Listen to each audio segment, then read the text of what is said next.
Guys, are you prepared to rumble? Something we have never seen before is about to happen.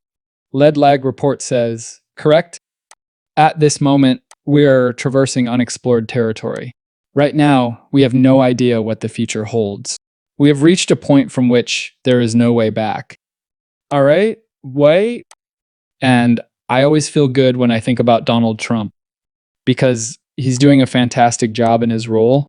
My heart sings every time I remember the crash. Take a look at Warren Buffett's current activities, which 99.9999% of the world doesn't care about and which you're not paying attention to. Warren Buffett has enough cash on hand to purchase 476 S&P 500 firms. What? It's pretty much the whole thing, folks. Correct? Thus, the value of Berkshire Hathaway's cash reserves reaches a new high. And now it's sitting here, let's see what it is. $350 billion? Does that say, or roughly, guys, hurry up. $350 billion? Do any of you know what this means? First of all, it is obvious that Warren Buffett had been discussing with the Federal Reserve the idea of not using and purchasing from his cash reserves before to the crash. He's obviously inside. I'm at a loss for words if you haven't noticed by now. He will most likely use it if there's a significant recession or if it collapses. Despite how frightening that was in 2020, I'm more concerned about the collapse. It kind of fell off a cliff when I deployed some cash reserves here, but it started going back up again, right, parabolically. Therefore, I assume that he will use all of this money to purchase company stock during the crash into the globe, gentlemen, and he will literally become a trillionaire. It appears that he had previously purchased Ripple Partners shortly after the collapse, don't you think? Shares of the partners of Ripple. Yes, in my opinion, this is a concerning indicator. It's undoubtedly frightening. By the way, the second insider is JP Morgan. Jamie Dimon, the CEO, submitted a sale request for 134,000 shares of JP Morgan for $236 each. All of this was visible to you, and yes, take a look. Thus, descending here, insiders know something when they sell. Don't follow the headlines, follow the money that's silent. Correct? Oh, no, that's not encouraging. Why, I wonder? Are we beginning to comprehend what's going on, guys? Yes, perhaps for taxes, or perhaps he needs the money for other purchases.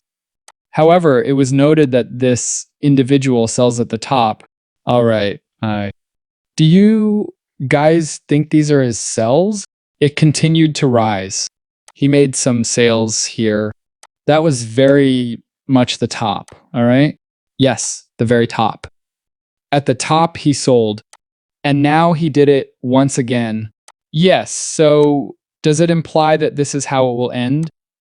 32 million, I'm not sure. But if we're looking at the macro correctly and some of these insider signs, it doesn't look good. Hey, red alert, they're saying. Perhaps a worse situation is approaching. Regarding XRP, it is not good luck for us to be below the moving average. If you are a bull, you should aim to be above it, people. Additionally, it is currently resting at $2.10. Thus, however, I do think that for XRP to truly take off, these things must first occur so that the actual value may be seen. What must occur, extravod? What must take place? In other words, Jim Rickard makes it clear. Folks, it appears like we have arrived at the storm's eye. Are you all aware of what is going to occur? Correct? This is, and they're not altering it this time. As there isn't an option, it has completely collapsed. The system will either fail or fail. A currency war isn't always the case. However, they can last for a very long time when we are... The first money war, as I called it, lasted from 1921 to 1936. The second currency war, as I called it, lasted from 1967 to 1987, when the Paris Accord was followed by the Louvre Accord. One was 15 years, while the other was 20 years, due to the currency war.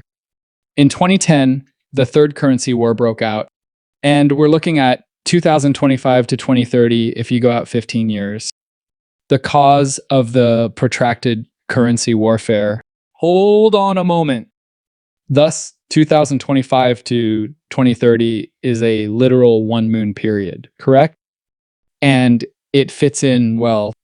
So, folks, it might happen at any time. I'm making a 2026 prediction. Next year is on my mind. Okay, I believe that next year will be a really hot year. Lack a rational conclusion. There's no logical conclusion to them. Currency conflict can only be resolved by systemic reform or systemic collapse.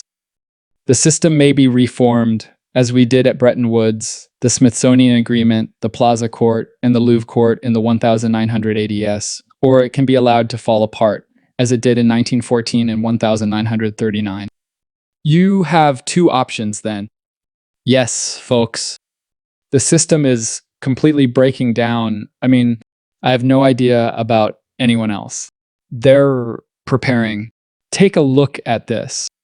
In the 2025-2030 era, ISO 20022 is expected to be fully adopted for cross-border payments using SWIFT as the primary network in November 2025.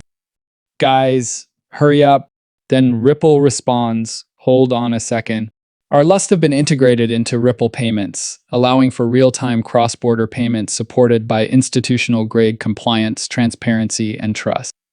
This is because international firms want quick and inexpensive means to transfer money. Here are the new standards.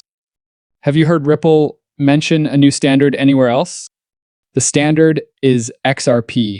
Now, it's RLUSD for the stablecoin space. They're serious. A major overhaul of the system is required.